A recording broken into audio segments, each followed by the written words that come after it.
ওড়িশা সফরের দ্বিতীয় দিন। আজ আমরা প্রথমেই চলে এলাম কোণার্ক সূর্য মন্দিরে। এটি একটি অন্যতম ইউনেস্কো ওয়ার্ল্ড হেরিটেজ সাইট হিসেবে পরিচিত। কিংবদন্তি এই সূর্য মন্দিরটি স্থাপত্যের দিক থেকে যতটা অনবদ্য, ততটাই শুনলাম রহস্যময় ইতিহাসে ভরা।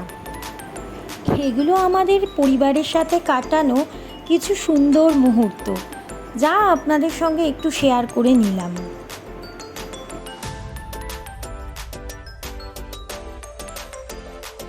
কোণার্ক নিয়ে আরও গল্প না হয় আরেক দিন হবে।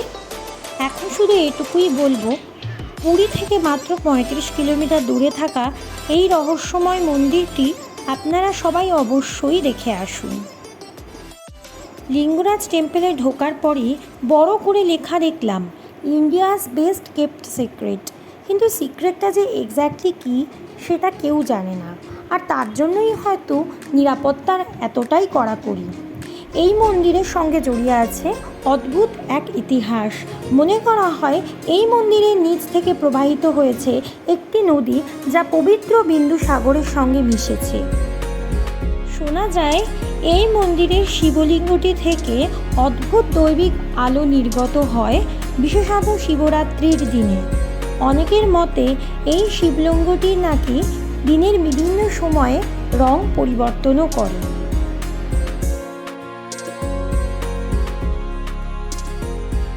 এবারে আমরা চলে আসলাম নন্দনকানন জুলজিক্যাল পার্কে। ভুবনেশ্বর স্টেশন থেকে 18 কিলোমিটার দূরে এই চিড়িয়াখানাটি বিশ্বের প্রথম, যেখানে সাদা বাঘ প্রজনন করা হয়েছে। শুধু তাই নয়, নন্দনকানন বিশ্বের একমাত্র প্যাঙ্গোলিন সংরক্ষণ এবং প্রজনন কেন্দ্র। এখানে এসে সত্যিই খুব ভালো লাগবে। জাঙ্গল সাফারি এখানকার অন্যতম আকর্ষণ। এছাড়াও আরও অনেক পশু পাখি, সাপ, কুমির, হরিণ আপনারা এখানে দেখতে পাবেন অনায়াসেই। তবে এখানে হাতে একটু সময় নিয়ে আসবেন।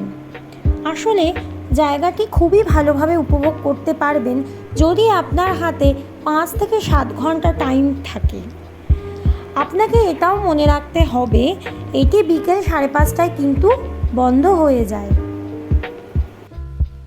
পশু পাখিদের নিরাপত্তার কথা মাথায় রেখে সরকার নন্দনকাননটিকে পুরোপুরি গ্রিন জোন করেছে। অর্থাৎ এখানে ডিসপোজেবল প্লাস্টিকের বোতল এবং অন্যান্য প্লাস্টিকের যে সমস্ত সামগ্রী, সেগুলো পুরোপুরিভাবেই নিষিদ্ধ। চলুন এবার তাহলে দেখে নেওয়া যাক নন্দনকাননের ভিতরের কিছু ঝলক। এটি হলো ইগুয়ানা। দেখতে ভয়ানক হলেও এটি কিন্তু খুবই নিরীহ এবং শাকাহারী।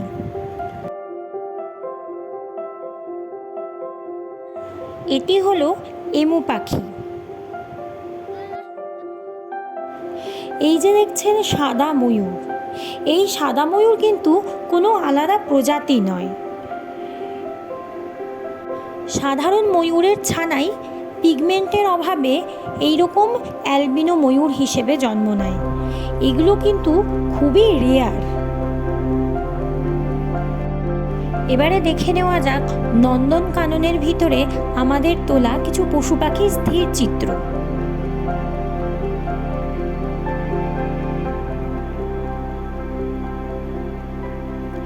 এটি ক্যাসোয়ারি পাখি।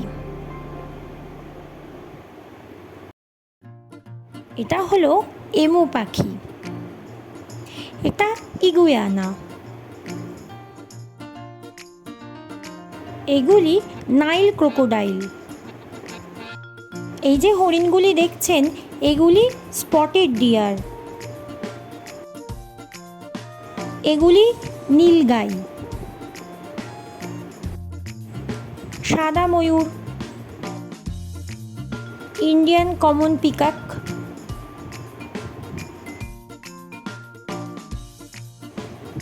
Black swan. অবশেষে একটি কথাই বলবো, এই চরম ব্যস্ততার মধ্যে একটি দিন অরণ্যের বুকে কাটিয়ে আসুন সপরিবারে, দেখবেন খুবই ভালো লাগবে।